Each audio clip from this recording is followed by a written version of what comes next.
This is Clifford Hume. He is an actor, and every winter he inhabits the role of one of the world's most iconic figures, Santa Claus. With Christmas just around the corner, I wanted to know what it is like to slip on the magical red cloak every year, and whether there is more to playing the role than we might think.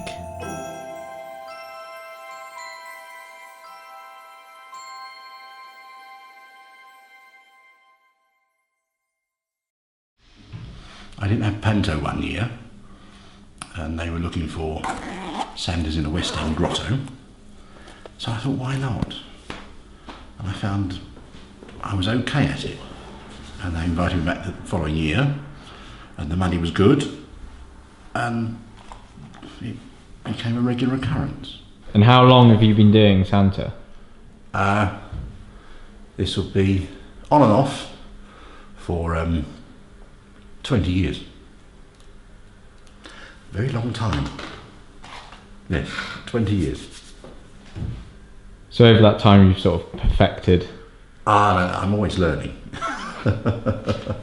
You never perfect things, you always learn. You just do things differently. So for example, this year,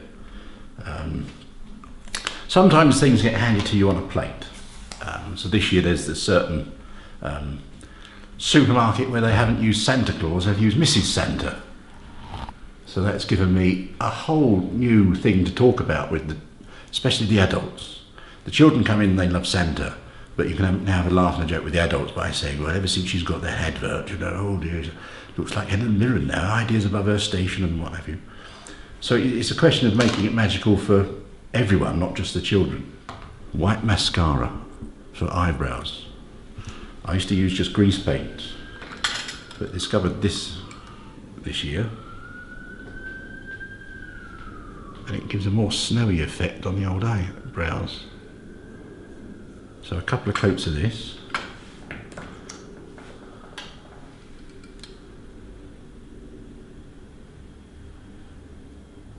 And the thing with makeup, less is more.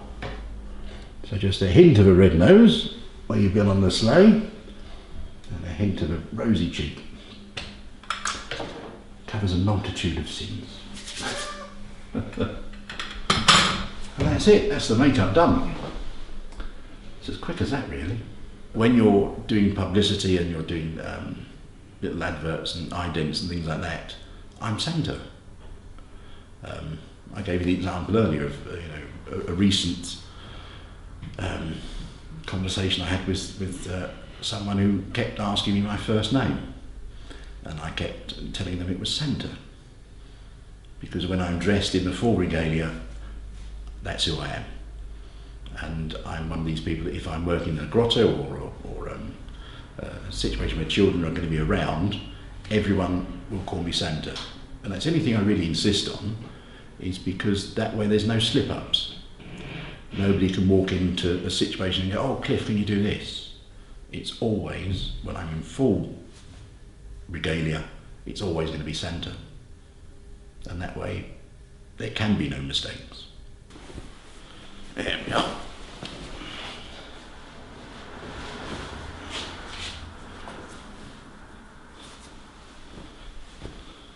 It's very well fitted. It is. Made for me, which I'm very thankful to hire Santa for. They're very good. And they're the company that gets you Santa work? Yes, they're the company I work for. And they've got various different Santa Clauses? Yes, we have quite a few for different events, whatever you want. And it's always to suit all budgets as well, which is even nicer, because not everyone can afford what the corporate markets pay.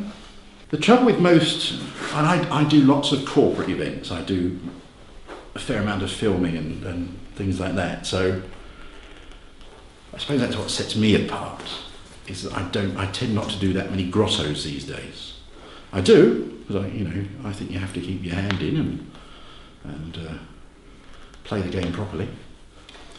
But what sets us apart is that it's hire Santa. It's not hire a couple of elves and then think about Santa afterwards.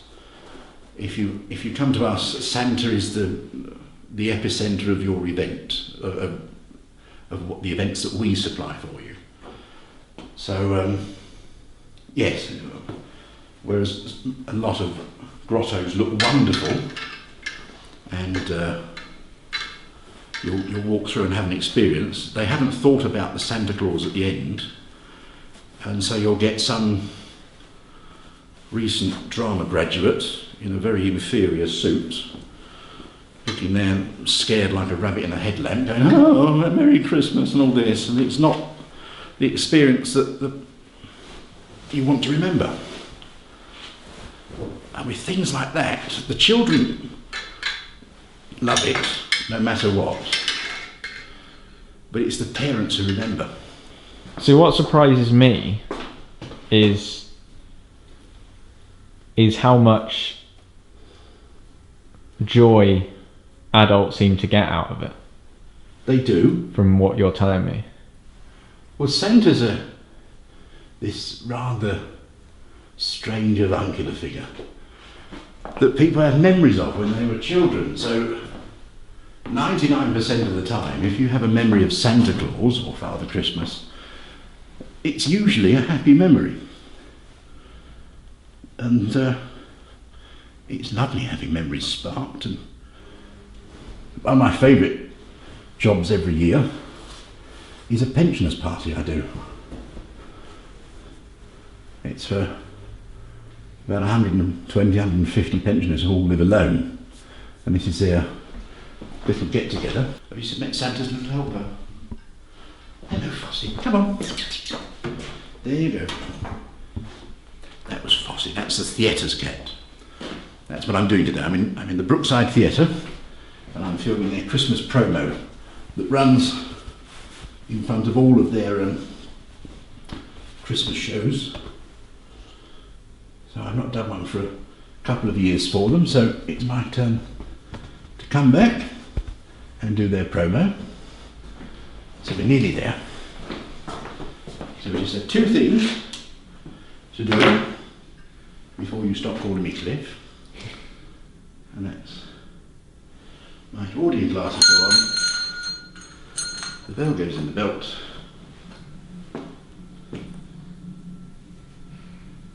and the gloves.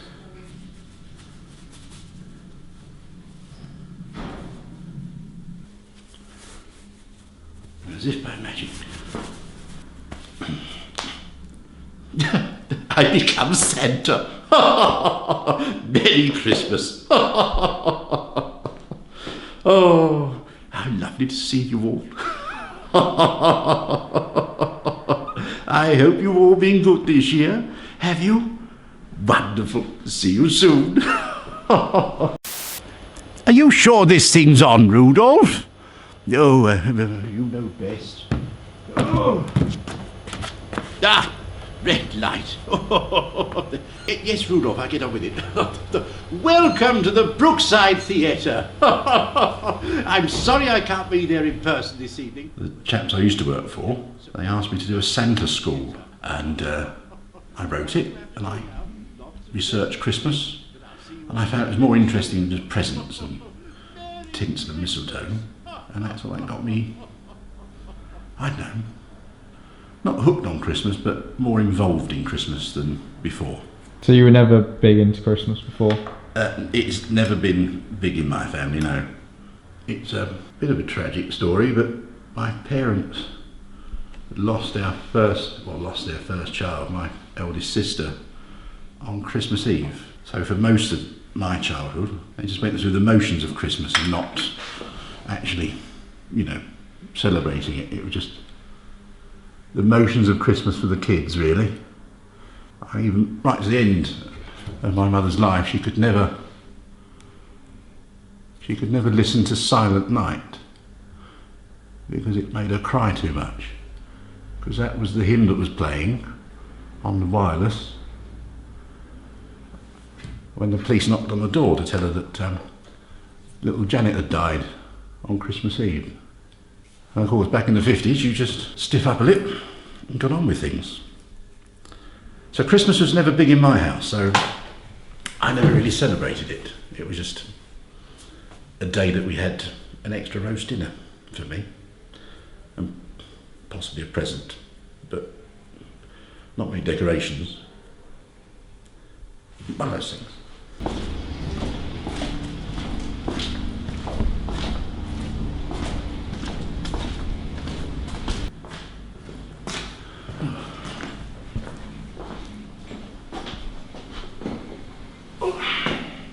Another Santa done and dusted. Yes, very happy with that. That was a nice little 30-second promo for the Brookside. Nice little community theatre. Always nice to do your bit.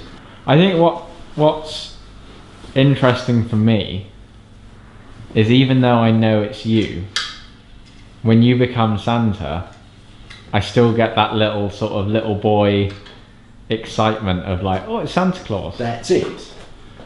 And I've actually turned up to events in the past where friends have been there, and friends I've known for a long time, and they didn't know I was going to appear as Santa, and they still didn't know I appeared as Santa until after I met them afterwards. So I had a few little children ask me if they could have a brother or sister for Christmas. So without going into the ins and outs of the birds and the bees, you have to sort of politely tell them that, you know, a brother or sister takes time. You know, usually 9 months. I have a word with Mother Nature and see if you have a word with your mummy and daddy. So yes, or they want pets to come back. So a pet's died in that year and they want the pet returned. So What do you say when that? you usually say that don't worry, they're having a lovely time. They're having their own Christmas party this year, but they can't join you because they're having a bit, you know, having such fun. And sometimes they believe you, sometimes they don't. Or the worst case scenario, they ask. There have been a couple of occasions where, you know, for whatever, you know, tragic reasons, that their sibling has passed on during the year, and so they've asked if they can come back, and that does get to you. There's some, you know, I put on this exterior most of the time that I'm indifferent to most things, but I think the saddest one I ever had in a grotto situation was a chap in his early 30s. He was mentally ill, well, mentally disabled I should say, not mentally ill, mentally disabled. And he came in with his carer and he kept saying goodbye. And I said, well, you don't have to go yet, you know, you've only just come in. And he kept saying goodbye. And in the end, after about 3 or 4 minutes of this, I had to ask the carer, I said, you know, why is he saying goodbye all the time? And she whispered that he had terminal cancer. And the only person he wanted to say goodbye to was Santa, because he'd been fostered all of his life, and the only constant was his annual visit to see Santa Claus. And that made me realise that in some people's view, or in some people's lives, Father Christmas, Santa Claus, whatever you want to call him, is actually a bloody important thing. So, you know, you do have a duty sometimes to perform the role properly. Not just be an avuncular, chubby bloke in a suit with a beard, you know, give out presents and ask if anyone's been good. You do have I don't know, not a moral obligation or duty, but you know, you do have to do it properly, because for some people it's the constant in their life. So this is the joy. Packing up.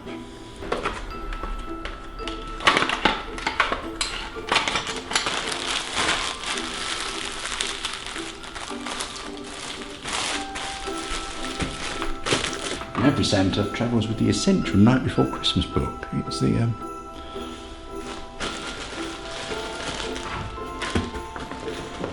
that's the first time Santa Claus is mentioned in modern modern literature.